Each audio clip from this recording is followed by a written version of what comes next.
Jai Hind. Assistant Secretary of State for the Bureau of South and Central Asian Affairs, Donald Lu, is in India, Sri Lanka, and Nepal from December 3rd to December 10th. He is on a diplomatic passport in India. What for? According to news, to strengthen cooperation with key partners in South Asia, to promote regional prosperity and security. Really, who is Donald Lu? Let's check that. Now, the Biden administration, which is left with few more days, cannot make any changes of peace and cooperation in Indo-Pacific. It will be done by the next regime in US, and that's going to be of Donald Trump. So what is Donald Lu here for, and then heading for Bangladesh after India? He's here to check his own ecosystem that has been created by their funding. Historically, he comes with a background of having been involved in changing the regime of Imran Khan in Pakistan. Then he was involved in the regime of Ms. Sheikh Hasina in Bangladesh.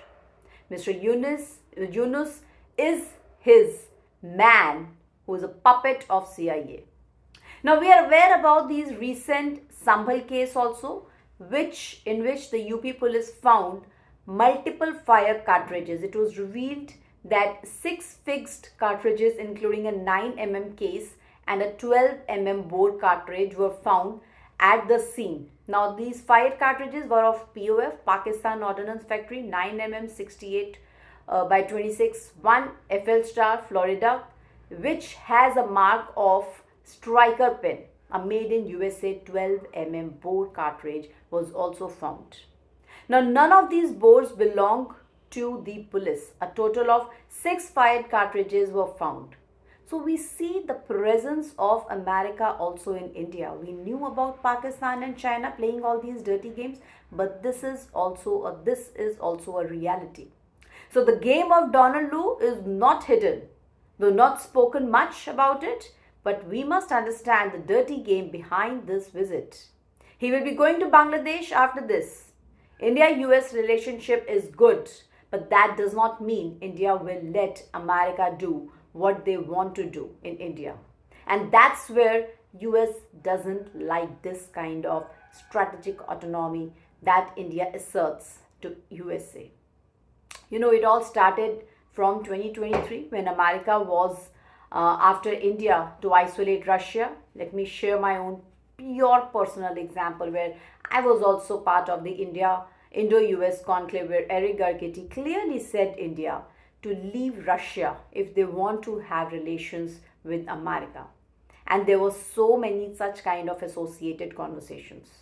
Now when we kept our stance we were with our stance by not isolating Russia and not even speaking against Ukraine. America wanted India to be with US and just favor Ukraine. But India's stance was to resolve things peacefully, rather encouraging this kind of war or disruption, just the way America was wanting. So what happened next? The diplomatic tensions between Canada and India escalated, with Canada accusing India of India's involvement in the killing of Hardeep Singh Nijjar. Now here Donald Lu got frustrated as he was responsible for South Asia affairs and was not able to get a breakthrough to undermine India's power. Then PM visited Russia. Russia agreed to supply oil to India at a discounted rate, bolstering economic cooperation between these two nations. Now again, this strategic also deepened bilateral trade and even energy ties. Now again, America got irked, Biden got irked, resulting Donald Lu also to start a narrative of Adani. And people who start talking against or about Adani being corrupt, I don't want to shift this talk to a business acumen, to a conversation of business acumen. I mean, I know there are so many followers of Elon Musk in India. All of you think, is he a clean business person? Bill Gates' algorithms are all created by him.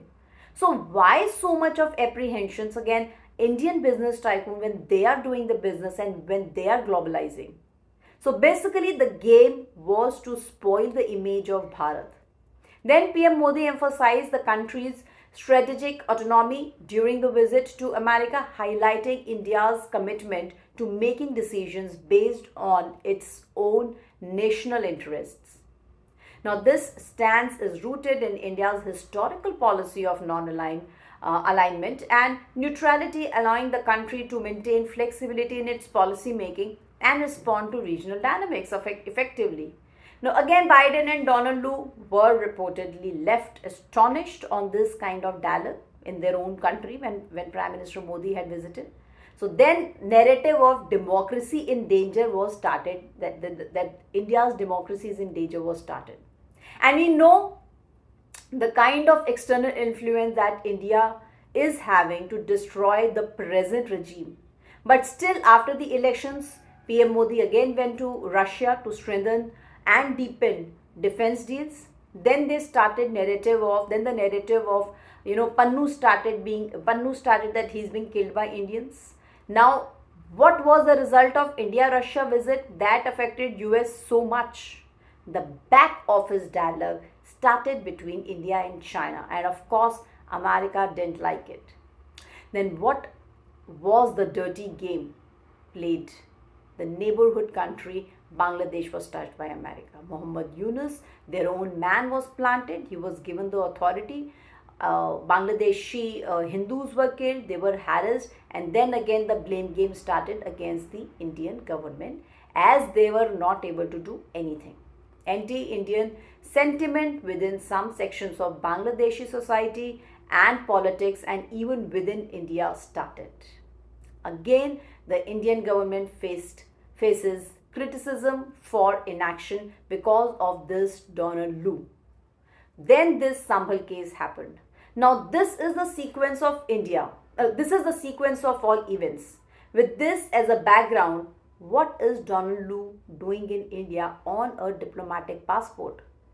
Maybe to clear off his financial accounts with all while his regime is resigning and all his ecosystem that is being created by them.